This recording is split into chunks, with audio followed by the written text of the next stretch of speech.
Confusion matrix. Don't you just admire these terms sometimes that they come up with? Like, why would you call something the confusion matrix when it's designed to explain things? Anyway, let's get into the confusion matrix.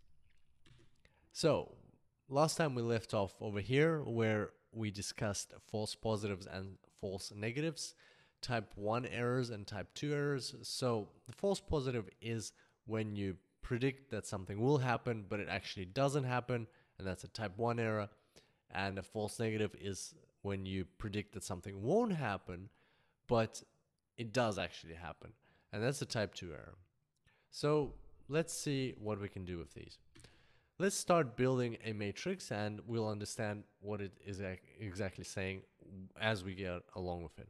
So we've got the y hat at the top, so the predicted uh, dependent variable, so whether or not we're saying that event will happen at the top, and on the left we've got the y, just the y, the actual dependent variable, so there it's telling us whether or not that event actually did happen. Now, under each one of them, let's put the two different options that are available. You can either have a 0 or a 1. So 0 for y hat, 1 for y hat, 0 for y, and 1 for y. And in that space between them, there's 4 more squares there. That's where our confusion matrix will be. So we'll start with the furthest square.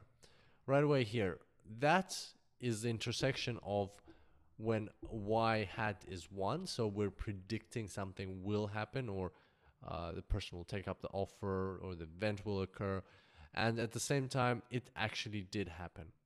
So let's say, for instance, we had 50 observations in there, or out of our observations, the ones that we said will happen and actually did happen, there's 50.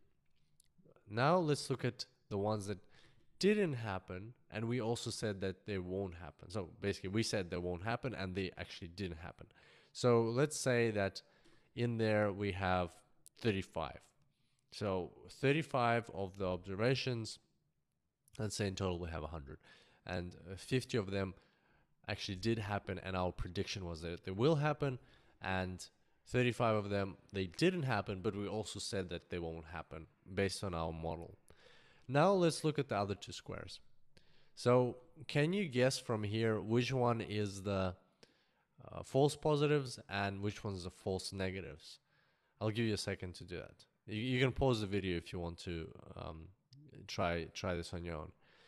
So the false positives or the type 1 error are at the top on the right, because a type 1 error is when you're saying that something will happen but actually doesn't happen. And remember, the way I remember it is it's not as bad as saying that something won't happen and actually does happen. Although that might not necessarily be the case, but it's an easy way to remember it. So that's our type 1 error. It's up at the top over there on the right. Now, on the left at the bottom, we've got the false negative or the type 2 error when we're saying that something won't happen, but it actually does happen. And let's say we had 10 and 5 in them respectively. So this is your confusion matrix. And what it's telling you is it's giving you a quick overview of how well your model is performing. If you look at the diagonal, the light diagonal, it won't be colored probably in the report that you'll be studying. But if you look at the top left and the bottom right, if you just remember in that way, those are the good things. So in total, that's how much you predicted correctly. And the other diagonal, so the top right and the bottom left, those are the bad things. Those are the observations that you weren't able to predict. Those are your errors. So the more you have in the first diagonal, the better. The more you have in the second diagonal, the worse your model is performing.